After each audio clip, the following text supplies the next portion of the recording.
Nito idol, mayroon tayong isang crossover dito, isang equalizer at saka dalawang amplifier. So pwede natin gawin to idol, yung amplifier at saka equalizer pagsamahin natin para sa ating pamiday. Tapos yung isang amplifier naman at saka crossover natin, pagsamahin naman natin yan sa ating pang-low. Bukod yung ating pang-mid-high, bukod yung ating pang-low dito. So ang ginawa ko lang dito na connection idol, nag-output lang ko dito sa ating mixer. So dalawa naman ang output ng aking mixer dito. Ginamit ko yung record out papunta rito sa dyan sa ating pang mid-high, tapos yung min output ng ating mixer pumunta rito sa ating pang low. Ayan, so nandyan yung ating crossover dito. So limbawa dito idol, so naka-play yung ating sound dyan o yung ating music sa ating mixer through Bluetooth yung ating cellphone dito.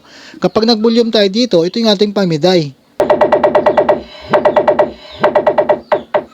So pwede naman natin ito ma-adjust na ma-0-0 yung pinakaano niya, no? Pero nilagay ko na lang sa label, tapos dito na ako nag-settings. Katulad lang din yan sa ating kabilaan, channel lang din yan, channel 1 at saka channel 2. So ito yung ating magiging mid-high, ano? So mag-volume tayo dito.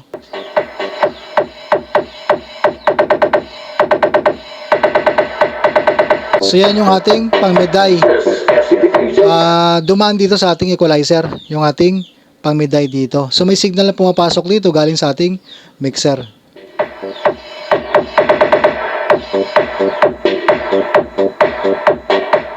So try naman natin yung ating pang-low. So naka-crossover naman tayo dito. Ayan. Ito yung ating pang-low. So mag-volume naman tayo dito sa ating low output ng ating crossover.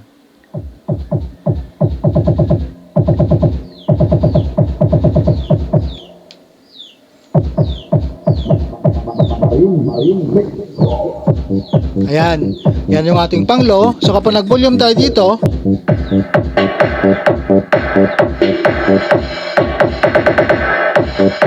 ayan. So, ayan. So, pwede natin magawa to idol, lalo pag ang ating crossover ay gagamitin lang natin sa ating pang-low o yung pang-sub natin, tapos yung ating pang-mid-high naman, itong equalizer.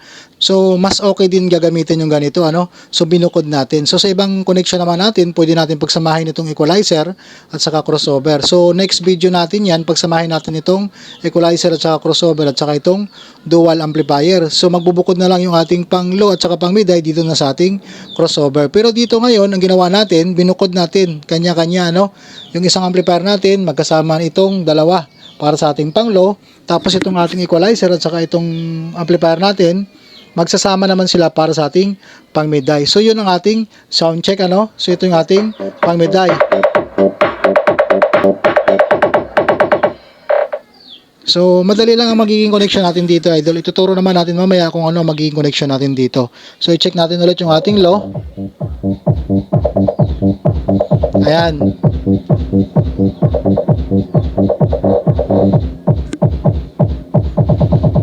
So ito yung ating mixer, may dalawang output. So tamang-tama itong ating mixer dito dahil sa kanyang output na to. Ginamit natin yung dalawang output na yan sa tig-isang amplifier. Ayan. Ito na ngayon ang connection natin dito either sa likod ng ating amplifier, crossover, equalizer, ano, at saka mixer dito. So ito lang ginawa ko dito. Ito, dalawang output yung ating mixer dito. Mayroong record out at saka main output, ano. So ang ginawa ko lang dito papunta sa ating crossover, ito lang ang connector na ginamit ko. Dual mono TS o dual XLR male. So output lang ako dito sa ating left and right output ng ating mixer.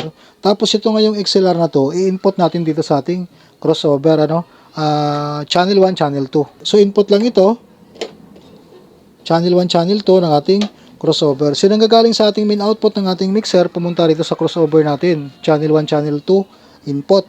Ngayon, mag-output tayo dito. So dahil ginamit natin yung crossover sa ating pang-low, output tayo dito sa ating low channel 1, low channel 2, papunta rito sa audio input ng ating amplifier. So ito naman ang connector na gagamitin natin. Dual XLR female to dual male RCA. So idol, nakadepende tayo dito sa connector na gagamitin natin, ano? Kung power amp man yan, so mag-iiba yung connector na ginagamit natin dito. Dahil naka-intake tayo rito, so mayroon tayong RCA na ginagamit. So output lang itong XLR female natin, channel 1, channel 2 ng ating crossover.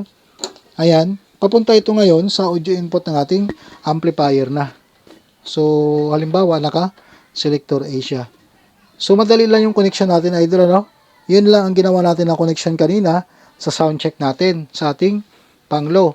So dito naman tayo ngayon sa record out, papunta naman dun sa ating equalizer na gagamitin natin pang Miday. So, ang ginamit ko na connector, dahil naka-record out tayo dito, RCA naman yung ginamit natin dito, ito, dual mono TS sa dual male RCA. So, yung RCA na to, dito natin siya input sa record out. So, left and right output lang din yan. Papunta itong dual mono TS natin sa ating channel 1, channel 2 input naman ng ating equalizer dito. Ayan. So, yung record out natin, pumunta sa input ng ating equalizer. Channel 1, channel 2 lang din yan. Ngayon, pwede tayo gumamit ng TS o XLR papunta rito sa ating integrated amplifier din, ano. So, ang connector ko na available dito, so dual XLR female to dual male RCA, ano. So, ito ngayon gagamitin natin. So, XLR ang gagamitin natin dito. Output lang din dito, channel 1, channel 2. Papunta lang ito sa audio input ng ating amplifier. So, kung ano ang audio input, doon tayo mag-input. So, yun lang ang connection na ginawa natin kanina, ano. So, sound check natin kanina, yung ating pang mid-high, pang low, yan lang ang naging connection natin dito. So, yung dalawang output ng ating mixer dito, nagamit natin sa kanya-kanyang frequency, ano, sa ating pang mid-high, tapos min output na isa sa ating pang low. So, yun lang ang ginamit natin dito. So, kung pareho tayo ng mixer, pareho tayo ng equalizer, crossover, tapos integrated amplifier, so, pwede nyo sundan o pareho yung connector na gagamitin natin dito. Naging connection naman dito sa ating speaker idol, same lang din ang connection, ano. Gamitin man natin dito sa pang low, gagamitin man natin sa ating pang mid-high, same lang ang connection ng ating speaker. Left and right channel lang din. Isa sa left, isa sa right. Ganun lang din doon sa kabila na gagamitin nating pang mid-high. So, walang pinagkaiba yan. Ang nag-iba lang dyan yung connection. Pero sa speaker connection dito sa likod, pareho lang din yan. Kung gagamit tayo ng isang amplifier, dalawa, tatlo, or ilan pa dyan, walang pinagkaiba o walang magbabago sa connection ng ating speaker dito.